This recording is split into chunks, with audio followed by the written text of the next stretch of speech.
today with our resident print and cut expert, Paul Wagner. Hello, Paul. Hey, Timothy, how are you? Great, I'm great. How are you? I'm doing well, thanks.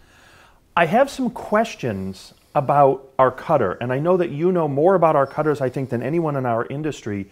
Can you help me understand why this cutter is said to be more accurate than other cutters? What makes it more accurate? Oh, I think there's several answers to that question, Tim. First and foremost, the cutter supports directly on the machine up to a maximum of 128 registration or fiducial marks per job, and that is orders of magnitude more than other cutters are able to support. Wow. And that's down the x-axis during the media travel direction. The other thing that's very unique about the latex cutter is the fact that it also adds geometric correction on the carriage travel direction. So we're getting dynamic correction on both axes of the material movement. What that gives us is actually a very large page frame within 1/100th of an inch of cut accuracy.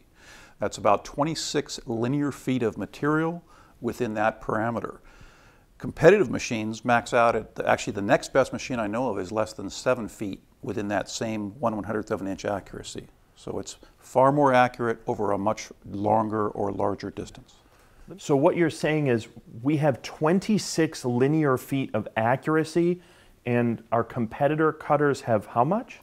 The maximum, the next best cutter I'm aware of, is under 7 linear feet of accuracy along that same distance. And what is the degree of accuracy over 26 linear feet? Within 1/100th of an inch repeatability. So we're printing much longer runs with extreme accuracy on this cutter versus a competitive cutter. That's correct. Wow, I guess that does really make it much more accurate.